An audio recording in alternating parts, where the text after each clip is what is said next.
और इस दुनिया का विनाशक। यह शब्द ओपनहाइमर ने कहे थे जब उसने एटम बम का आविष्कार किया। पर मुझे लगता है हम यही शब्द आज के समय में मोबाइल फोन के लिए भी उपयोग कर सकते हैं। माननीय अतिथि महोदय, आदरणीय शिक्षकगण और मेरे मित्रों, आज मैं आप सबके सामने एक ऐसा विषय लेकर खड़ा हूं जिसका महत्व आज के समय में बहुत ज्यादा है। आज मैं आप सबको यह बताना चाहता हूं कि फोन आज के समय का सबसे घातक हथियार है। वैसे तो हमारा देश दुनिया के सबसे ताकतवर देशों में से एक है, पर इस एक छोटे से फोन के द्वारा, एक छोटे से सोशल मीडिया ऐप के ऊपर छोटी सी पोस्ट के कारण नागपुर में दंगे फसाद के हालात कर दिए। पर क्या यह दिक्कत सिर्फ हमारे देश के साथ है? बिल्कुल नहीं। आज से 2010 कई वर्षों पहले 2010 में अरब देशों में अरब स्प्रिंग नाम की एक रेवोल्यूशन हुई, जिसके अंदर लीबिया, इजिप्ट, ट्यूनीशिया, सीरिया जैसे देशों के अंदर सरकार तक पलट गई। कई लोगों की मौत हुई और इसका दोष किसी को नहीं गया। पर इसकी प्लानिंग कहां हुई? ऐसी चीजें करने की प्लानिंग कहां हुई? ये फोन के द्वारा हुई। वह बात अलग है कि सरकार गलत थी कि सही, पर जो लोगों की जान गई, जान फोन से बढ़कर नहीं है।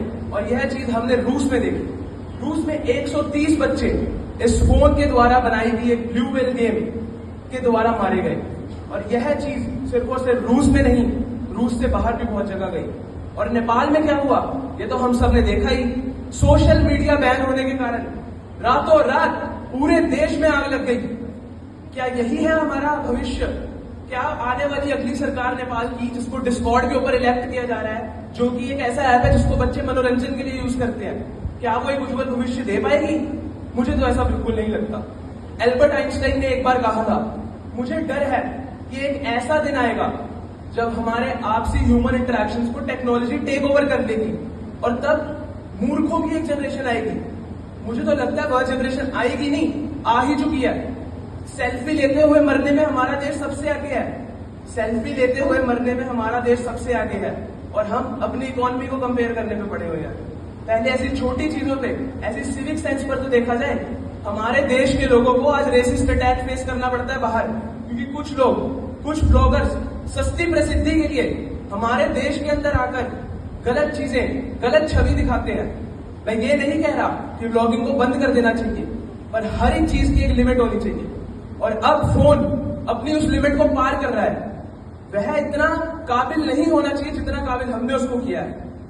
फोन इतना शक्तिशाली नहीं था, हमने उसको शक्तिशाली बनाया है, परंतु अब वो हमें कमजोर बनाने में लगा है।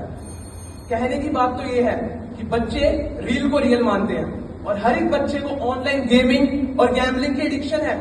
चाहे आप जाकर हर एक गली मोहल्ले में पता कर लीजिए, एक ना एक अंकल भी ऐसे जरूर होंगे जिनको लगता है सुबह 4 बजे उठ के प्याज खा लेने से कैंसर ठीक हो जाएगा, क्योंकि व्हाट्सएप यूनिवर्सिटी ने उनको ऐसा बताया। और रील को रियल मानने वाले बच्चों को लगता है पढ़ाई का कोई महत्व नहीं है, यूट्यूब पर ब्लॉगिंग कर लेंगे, अच्छा पैसा कमाएंगे। क्या ये सच है? क्या आप मानते हो ये बात? मैं इस बातों को नहीं मान सकता। और मैं अंत में आपको यह कहना चाहूंगा, अपने आप को अपडेटेड और अपने से बुजुर्गों को आउटडेटेड मत समझिए, या फिर अपने से बड़ों को आउटडेटेड मत समझिए, क्योंकि आप मोबाइल फोन में अपडेटेड हैं और आपसे बड़े लोग जिंदगी में अपडेटेड हैं, आप नहीं। धन्यवाद।